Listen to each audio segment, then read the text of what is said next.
রাজধানীর পশুর হাটের খবর জানতে যাচ্ছি গাবতলীতে। সেখানে আছেন স্টাফ করেসপন্ডেন্ট জুবায়ের প্রধান, সরাসরি যোগ দিচ্ছেন আমাদের সাথে। জুবায়ের, হাটে কোরবানির পশু বেচাকেনা কেমন দেখছেন শেষ দিনে? সবার সব প্রয়োজনে আপন হয়ে আছে ফ্যামিলি ফ্রিজ কঙ্কা। হ্যাপি থাকুন।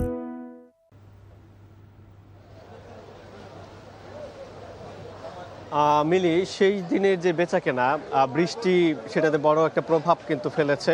সকাল 8টা থেকে বৃষ্টি পড়ছে পুরো রাজধানীতেই, যার প্রভাব এই গাবতলী পশুর হাট সহ রাজধানীর যে পশুর হাটগুলো রয়েছে সেখানে কিন্তু রয়েছে। আমরা ব্যবসায়ী যারা রয়েছেন তাদের সাথে কথা বলছি, তারা যেটি বলছেন যে গতকালকেও যে পরিমাণ দাম ছিল পশুর, সেটি আজকে কিন্তু এই বৈরী আবহাওয়ার কারণে অনেকটাই কমে গিয়েছে। সবার সব প্রয়োজনে আপন হয়ে আছে ফ্যামিলি ফ্রিজ কঙ্কা।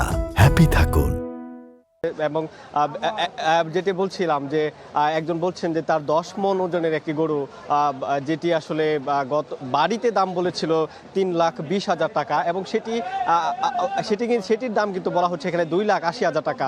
এবং আরেকজন বলছেন যে 2 লাখ টাকার গরু 1.5 লাখ টাকায় বিক্রি করতে হচ্ছে। অর্থাৎ বিক্রি নিয়ে তারা যেমন অনিশ্চয়তা রয়েছেন, কেউ কেউ বাড়ি নিয়ে যাবেন যদি এরকম দাম আসলে যদি চলমান থাকে, আবার কেউ কেউ প্রত্যাশা করছেন যে এই বৃষ্টি শেষ হওয়ার পরপরই হয়তো আবারও দামের যে বিষয়টি সেটি আবারও বাড়তে পারে, এরকমটি আসলে তাদের পক্ষ থেকে বলা হচ্ছে। এখন পর্যন্ত আমরা দেখছি যে বিভিন্ন ট্রাক পিকআপে করে কিন্তু গরু আসছে। অর্থাৎ এই গাবতলী পশুর হাটে পর্যাপ্ত পরিমাণ গরু কিন্তু রয়েছে, এবং একই সাথে এখনও কিন্তু আমরা দেখছি যে বিভিন্ন জায়গা থেকে সেই গরুগুলো কিন্তু আসছেন।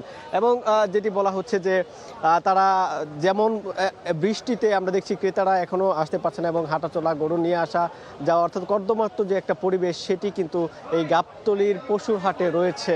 তো মিলি, এখন পর্যন্ত দাম গতকালকে থেকে আজকে কিছুটা কম রয়েছে, তবে আবহাওয়া ভালো হওয়ার পরপরই বাড়তে পারে এরকম প্রত্যাশাও কিন্তু রয়েছে ব্যবসায়ীদের। তো এই ছিল আমার কাছে।